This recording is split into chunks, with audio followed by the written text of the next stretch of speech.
मेरे प्यारे साथियों, आज हम एक ऐसे विषय पर चर्चा करेंगे जो शायद हर व्यक्ति ने किसी न किसी रूप में अनुभव किया है।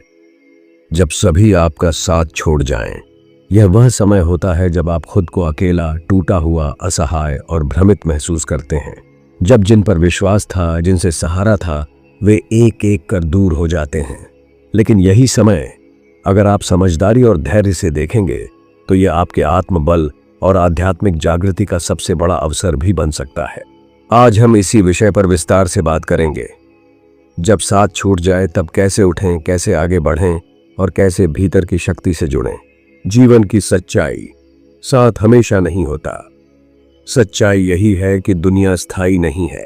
रिश्ते बदलते हैं, हालात बदलते हैं, लोग बदल जाते हैं। बहुत बार हम ये अपेक्षा करते हैं कि जो आज हमारे साथ हैं वे हमेशा रहेंगे, लेकिन जैसे ही कठिनाई आती है कई लोग अपने रास्ते बदल लेते हैं। कठिन वक्त में कौन आपके साथ खड़ा है, यही असली रिश्ता बताता है। पर क्या इसका मतलब यह है कि आप टूट जाएं? बिल्कुल नहीं। अकेले होने का मतलब अकेलेपन से नहीं। जब लोग दूर चले जाते हैं तो ये आपके लिए एकांत, सॉलिट्यूड का समय होता है, न कि अकेलेपन, लोनलीनेस का। अकेलापन दुख देता है, एकांत शक्ति देता है। यही वह समय होता है जब आप खुद को समझते हैं, अपने लक्ष्य को दोबारा पहचानते हैं और सबसे महत्वपूर्ण, अपने भीतर छिपी असीम शक्ति से जुड़ते हैं। दुनिया जब साथ छोड़ दे तब भगवान आपको थामने आता है। आत्मनिर्भरता, सबसे बड़ा सहारा।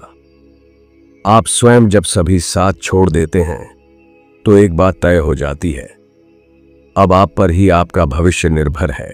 अपनी सोच को मजबूत बनाइए, अपने आत्मबल को पहचानिए, अपनी जिम्मेदारी स्वयं उठाइए, क्योंकि जो दूसरों के सहारे चलते हैं वो उनके साथ के जाने पर गिर जाते हैं, लेकिन जो स्वयं खड़े होना सीखते हैं उन्हें कोई हिला नहीं सकता। यह समय सीखने और उठने का है, टूटने का नहीं। जब साथ छूटता है तब हमें दो रास्ते दिखते हैं, या तो हम दर्द में डूब जाएं या उससे कुछ सीख कर मजबूत बन जाएं। आपको ठुकराने वाले लोग आपकी कमजोरी नहीं, आपकी ताकत को जन्म दे सकते हैं। आपका अकेलापन ही आपको आत्मनिर्भरता का वरदान दे सकता है। जो समय आपको तोड़ने आया है वही समय आपको गढ़ भी सकता है। बस दृष्टिकोण बदलने की जरूरत है। आध्यात्मिकता, सबसे सच्चा साथ जब संसार छोड़ देता है, ईश्वर आपको थामता है। ध्यान, प्रार्थना, आत्मचिंतन, ये साधन आपको अंदर से जोड़ते हैं। जब कोई सुनने वाला नहीं होता, ईश्वर सुनता है। जब कोई समझने वाला नहीं होता, आत्मा से संवाद होता है।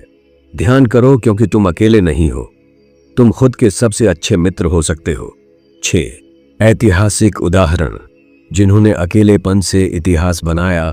स्वामी विवेकानंद, जब वे अमेरिका गए कोई जानने वाला नहीं था, लेकिन अकेलेपन ने उन्हें अंदर से मजबूत किया और उन्होंने पूरे विश्व को भारतीय आध्यात्म की झलक दिखाई।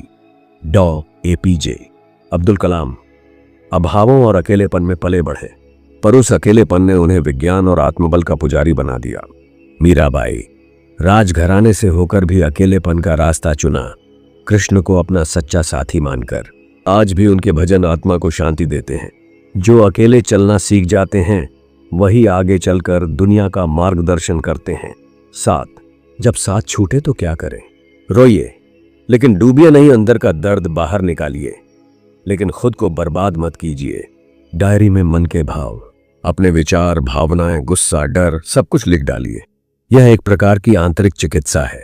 लक्ष्य पर ध्यान केंद्रित करें। दूसरों की अनुपस्थिति को कमजोरी मत मानिए, बल्कि अब यह आपके लिए समय है खुद को बनाने का। खुद की देखभाल कीजिए, खाना समय पर खाइए, नींद लीजिए, व्यायाम करें, खुद से प्रेम करना सीखिए। अच्छे लोगों से जुड़ें। सत्संग, पुस्तकें, मोटिवेशनल वीडियो या एक सच्चा गुरु, ये नए रिश्तों की शुरुआत हो सकती है। ये समय स्थायी नहीं है। हर अंधेरी रात के बाद सवेरा होता है। हर अकेलापन, हर दर्द, हर अस्वीकार एक समय के बाद बीत जाता है। साथ छूटे हैं लेकिन रास्ते नहीं रुके हैं। मंजिल अभी बाकी है और अब तुम्हें खुद चलना है। ईश्वर पर भरोसा रखिए, जो आपके साथ आज नहीं है शायद वे कभी आपके अपने नहीं थे, लेकिन जो ऊपर बैठा है वह सदा से था, सदा रहेगा। जब सब चले जाते हैं तो भगवान कहते हैं, अब मैं तुम्हारे साथ हूं और मैं काफी हूं। अकेलापन कमजोरी नहीं, एक अवसर है प्रिय साथियों, साथ छूटने पर दुख होता है, यह स्वाभाविक है, लेकिन वहीं से आपका असली निर्माण भी शुरू होता है। यही समय है जब आप मजबूत बनते हैं, यही समय है जब आप अपने भीतर झांकते हैं, और यही समय है जब आप स्वयं को और ईश्वर को पहचानते हैं। तो जब सब आपका साथ छोड़ दें, मुस्कुराइए, क्योंकि अब आपकी असली यात्रा शुरू हुई है। साथ तो हर कोई देता है, पर जब कोई न हो तब जो स्वयं का साथ दे वही सच्चा योद्धा बनता है। और उस समय भगवान खुद कहते हैं, चलो अब तुम्हें मैं चलाऊंगा। धन्यवाद। आप सभी को आत्मबल, साहस और ईश्वर पर अटूट विश्वास की शुभकामनाएं। अय्युम शांति।